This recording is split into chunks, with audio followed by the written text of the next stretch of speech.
You stand at the edge of the village green as dusk settles, torchlight flickering against timber-framed cottages. In the cool air, the scent of baked bread drifts from the baker's half-open door, but your heart pounds to a different rhythm. Tonight, you will attempt the most dangerous act known to your world, seeking another's favor without parental approval. In this age of chaperones and dowries, romance is not born of stolen kisses in moonlit groves, but of whispered negotiations over cattle and corn. Your father has already pledged your hand to the miller's son in exchange for a share of his new water wheel. Yet tonight, you resolve to court the blacksmith's daughter. You clutch a small token, a delicate wooden brooch you carved from heartwood, its swirling patterns echoing the forge's flames. It is both your gift and your gamble. Crossing the green, you see her, auburn hair braided with ribbon, the tips of her boots caked in soot from the forge. She laughs, the sound bright but distant.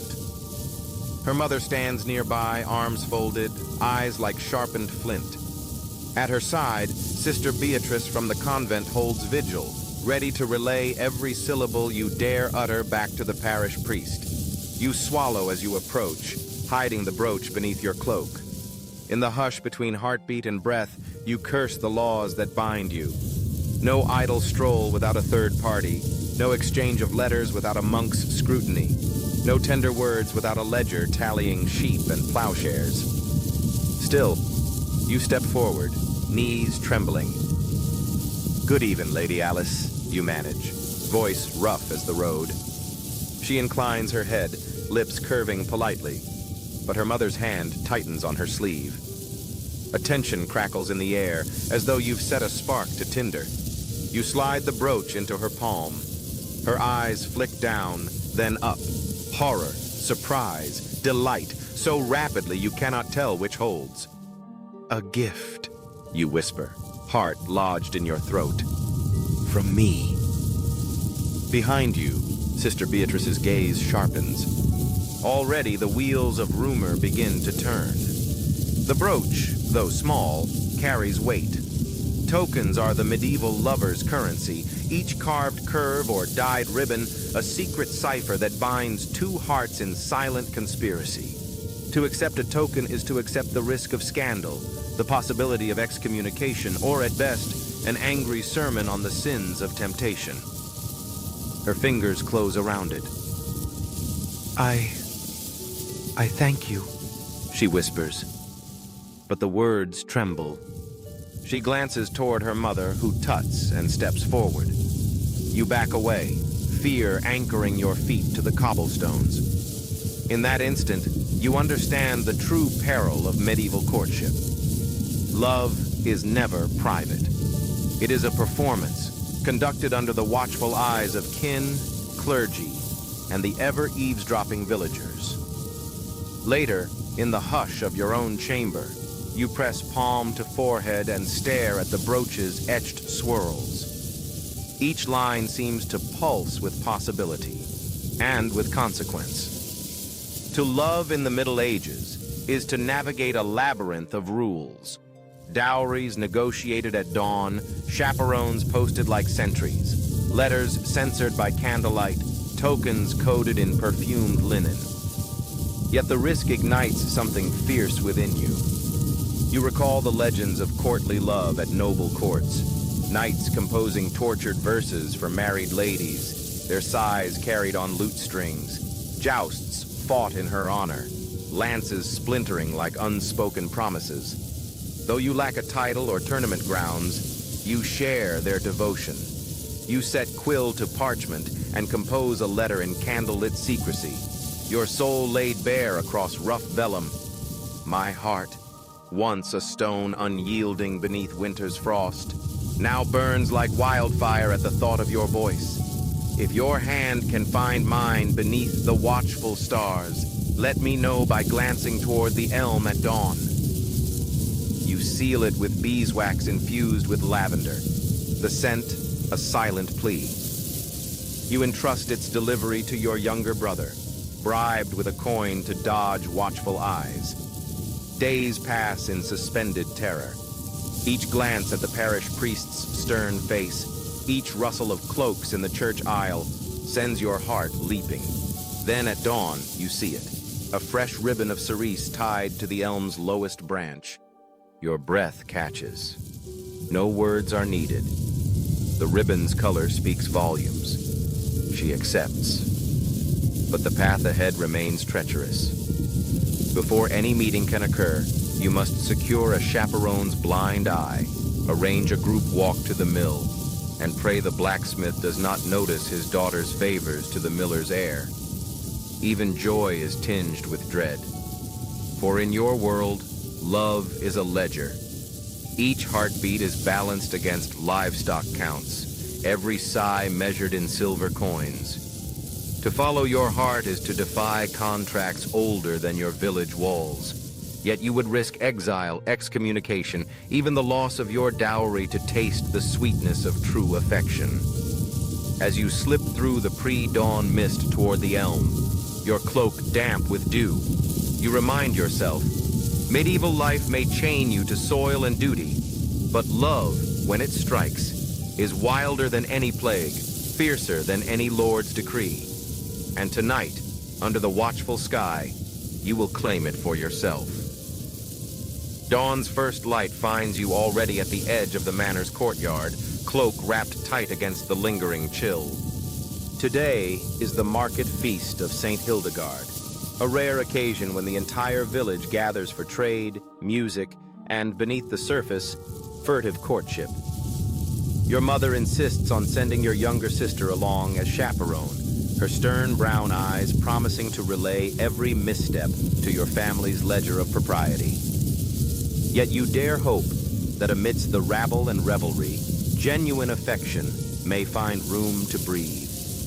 You join the stream of villagers filing through the wooden gate, merchants with bolts of cloth, herders guiding bleating sheep, and barkers hawking roasted chestnuts. Above the clamor, a band of minstrels strikes up a jaunty tune.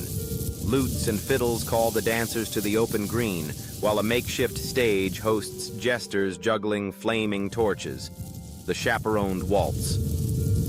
At midday, trumpets sound, and the Lord's steward announces the chaperoned waltz, a formal dance where young men and women pair under watchful eyes. You stand on the periphery, your heart hammering as Lord Raymond's steward offers you to Sir Geoffrey, a knight in training whose polished breastplate gleams even in the sun.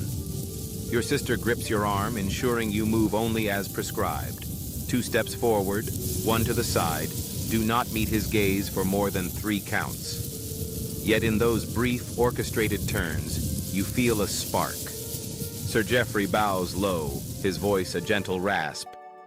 Your cloak bears the dew of morning. Permit me to escort you to the cider stall. Even this innocent request feels charged, as though a clandestine promise lurks in his words. You nod, careful to maintain the regulated distance, and he guides you past the rows of stalls, every eye, your sister's included, tracking your progress. Secret glances and hidden tokens. Beyond the waltz, the festival offers chance encounters. You slip away, Sister Beatrice's vigilant gaze faltering in the throng. Ahead, under the boughs of a sprawling oak, stands Lady Celeste, the blacksmith's daughter, her linen skirt stained with ash from morning chores. From your cloak, you withdraw a scrap of perfumed ribbon, violet for longing. You tuck it beneath a root knot, pretending to tie a stray lace. Moments later, you feign browsing wooden toys while studying the oak. A flash of violet ribbon catches her eye. She smiles, a fragile, forbidden light, and meets your glance. In that silent communion, rules dissolve. No chaperone, no ledger, only 2 hearts daring to beat in unison. Tokens exchanged in secret. As dusk nears, torchbearers ignite braziers along the fair's edge for the moonlight masquerade. Masks of leather and cloth conceal identities, allowing boldness behind false faces. You don a simple mask of dyed hide, brown as autumn soil, and find yourself dancing again with Sir Geoffrey. This time, the steps are looser, laughter freer. He murmurs, "Meet me beneath the chapel's east buttress, at first cockcrow." Your throat tightens at the invitation. Beneath the chapel's shadow, even the priest's gargoyle watches like a silent sentinel. Yet the chance of tenderness outweighs the peril of scandal. You press a second token into his palm, a scrap of parchment, its edge inked with your curls of script. "When the lark's song splits the night, I'll be waiting where moonlight casts its final shadow." He tucks it into his gauntlet, and with a conspiratorial nod, your world shifts from ledgered obligation to clandestine possibility. Festivals as romantic sanctuaries. Finally, the night of tallow candles arrives. Hundreds of candles float in the village pond, each flame representing a wish or secret longing. You and Lady Celeste meet by the water's edge, Sister Beatrice conveniently called away to help her aunt with a spilled barrel. You both hold a candle, yours scented with lavender, hers with rose petals dried over months of secret tending. With trembling hands, you release your candles. They bob together on the water, two flickers that drift side by side, refusing to part. The golden reflection dances across your flushed cheeks. In that shared silence, you taste freedom. The murmur of water, the thin candlelight, and the gentle warmth of another's presence without a single ledgered contract between you. The price of romance. But as the final candle fades, reality returns. Market stalls are packed away. The steward's horn sounds curfew. Families prepare to lock gates and tally dowries once more. You slip back to your home, cloak damp from pond spray, heart alight with both hope and dread. Each stolen token, each whispered promise has brought you closer, but also left a trail of risk. Tomorrow, your father will question your tardiness. Your mother will scan your features for guilt, and Sister Beatrice will report every glance. Yet in these festival rites, masked dances, floating candles, hidden exchanges, you have glimpsed a world where love flickers brighter than any ledger entry. Night drapes the village in velvet shadows when you slip from your chamber, cloak drawn tight against the chill. Moonlight glints on dew-damp cobblestones as you carry your precious missive, an intricately folded letter scented with frankincense oil toward the chapel's east buttress. Every footstep echoes in deserted lanes. Every rustle of cloak or owl's call sets your pulse racing. The priest's watchful eye. At the chapel door, you pause. Lantern light spills through narrow windows, casting pale squares on the flagstones. Inside, Father Emilian pores over a stack of letters, each recently intercepted, opened, and judged. His gnarled fingers brush away wax seals as though handling fragile relics.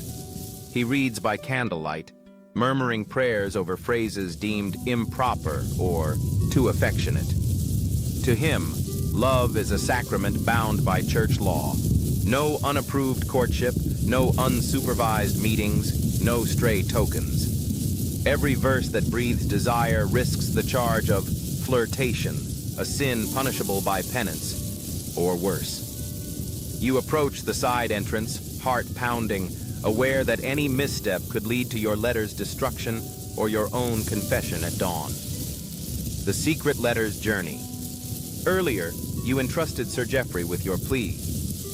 When midnight's hush blankets the earth, meet me where ivy chokes the old cemetery wall. He slipped it to Brother Martin, a novice whose curiosity outweighed his piety.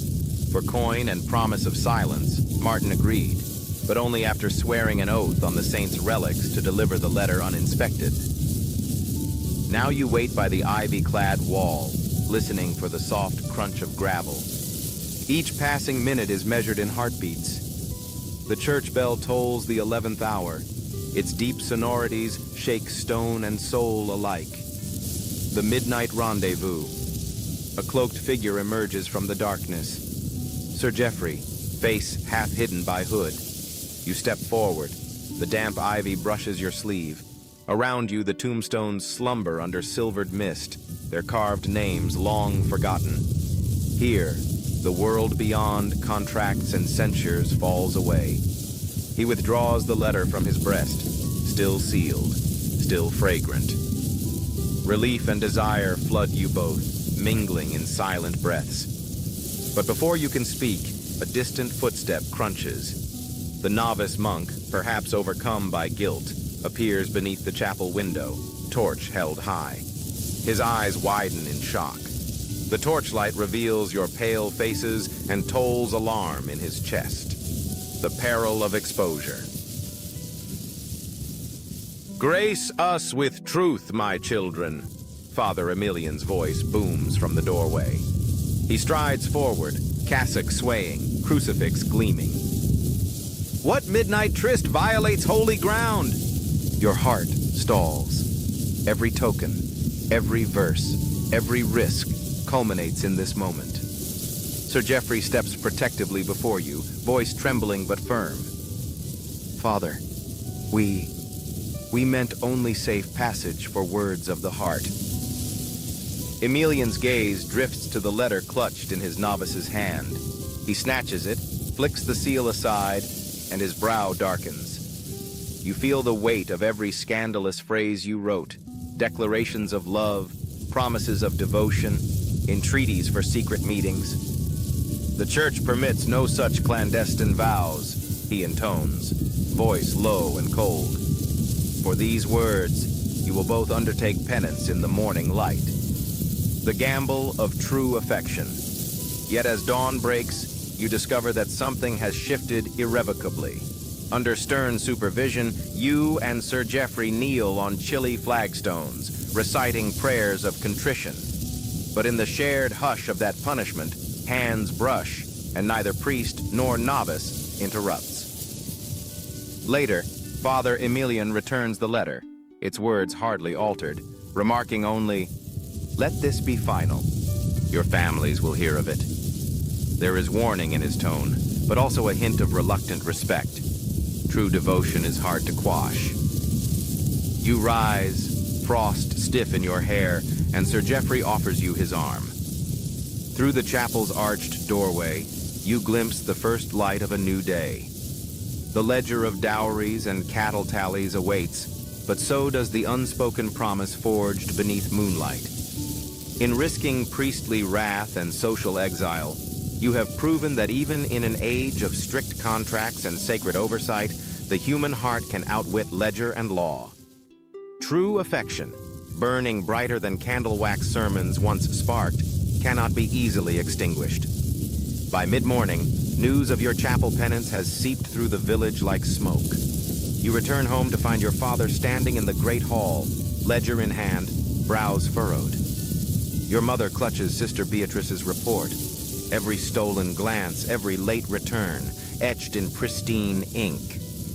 Your father's voice rumbles, "You risk ruin for tokens and ribbons. The miller's son awaits my word. Do you still claim this night as your true match?" Your heart pounds.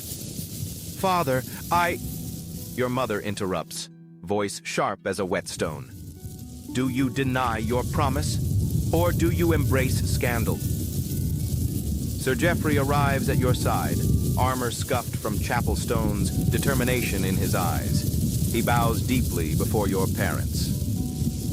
"Lord Henri, madam," he begins steadily, "I accept all consequences. My birth is humble, but my devotion is boundless. I offer my sword and my service in exchange for her hand." Your father narrows his eyes. "Sword and service do not buy dowries. Cattle, land, or coin, these seal a match." Sir Geoffrey meets your father's gaze. "I ask not for land, but for an apprenticeship. Let me learn the smith's craft. Then my worth will prove itself. I will labor for 3 seasons under Master Black, earning every coin to balance our union." Silence fills the hall as your family weighs this proposal against centuries of precedent. That evening, the family council convenes in candlelit solemnity. Your uncles, the miller, and even the steward of the local lord. Arguments mount. Your Uncle Mathieu. An apprenticeship is mere words. What guarantee do we have? The miller. Our water wheel stands idle if my son's bride runs off. Your Aunt Isabeau. Service under a blacksmith brings soot, not status. At last, your grandmother, a matriarch whose word carries the weight of decades, leans forward. Let the test be simple. For one harvest cycle, this knight shall work the forge and the plow. He will live under our roof, share our table, and prove his dedication. If he falters, the match is void. Dawn breaks on your shared trial. Sir Geoffrey rises before the roosters, donning coarse leather for the forge. Sparks fly as he hammers red-hot iron into horseshoes and plowshares. Blisters form, sweat streams. By noon, he dons field clothes to tend goats and mend fences. His hands crack, back strains. You watch from the yard, offering water and soft words. Neighbors pause in their chores, astonished to see nobility and peasantry side by side in honest labor. Rumors swirl. He fights for her. Whispered voices spread through thatch-roofed cottages. Weeks pass. Sir Geoffrey's apprenticeship under Master Black yields sturdy nails and a fine carving of a sword hilt etched with your initials, a hidden token of his devotion. In the fields, he learns the rhythm of seasons, sweat of soil. Your family observes in guarded approval as he shares the evening meal, jokes with siblings, and tends the hearth's fire. The miller's son, once your betrothed, stands aside, grudging respect in his gaze. On All Hallows' Eve, the council reconvenes. Sir Geoffrey presents Master Black's report. He has shown skill, humility, and honor beyond his years. Master Black nods solemnly.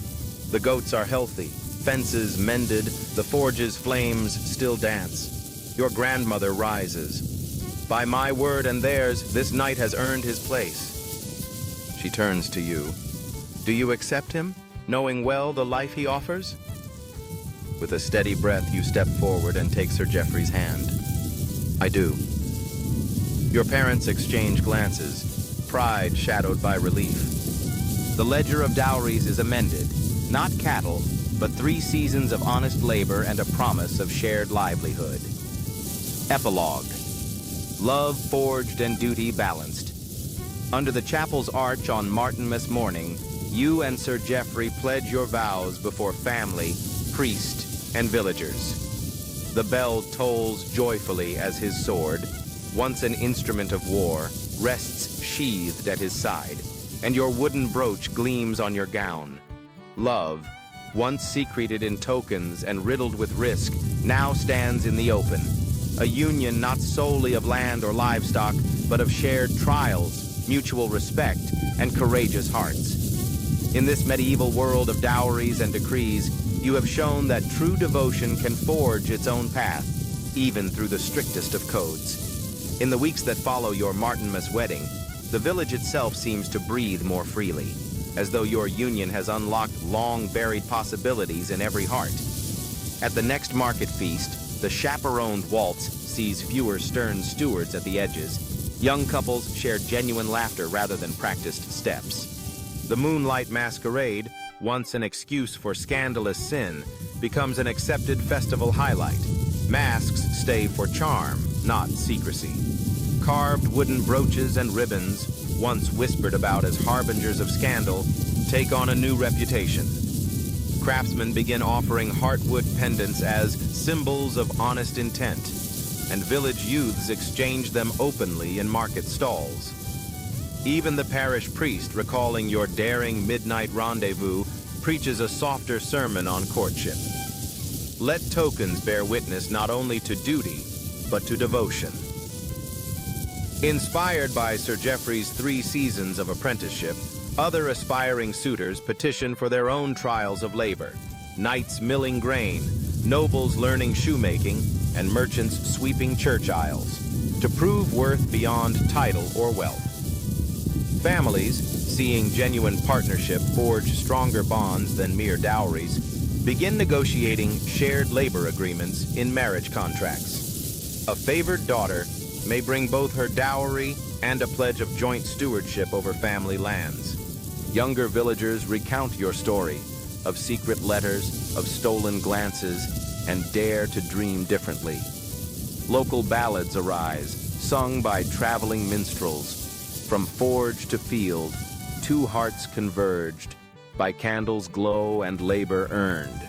Let love be more than ledger's sum. In honest hand, true unions won. Girls and boys begin writing their own verses on scraps of parchment, some furtively, some in public, celebrating affection as a right, not simply a transaction. When your youngest cousin approaches courtship age, her parents grant her the choice between the traditional dowry ceremony or a trial of love, similar to yours. Her decision, to work side by side with her chosen suitor for a full planting season, sets a precedent that, over time, reshapes regional marriage customs. Even the local lord, impressed by the buzz around your marriage, allows a festival of honest hearts each spring. A day when dowry demands are suspended in favor of community-endorsed pairings based on shared tasks and mutual vows. Through these shifts, your story becomes more than a single act of defiance. It heralds a turning point in medieval courtship. Love need no longer cower behind contracts and censures. It can stand proudly as a partnership of equals, proven by shared sweat and steadfast hearts. In your village of thatched roofs and winding lanes, the future of romance shines brighter than torchlight, a testament to two courageous souls who dared to rewrite the rules, and in doing so, changed the way their world loved.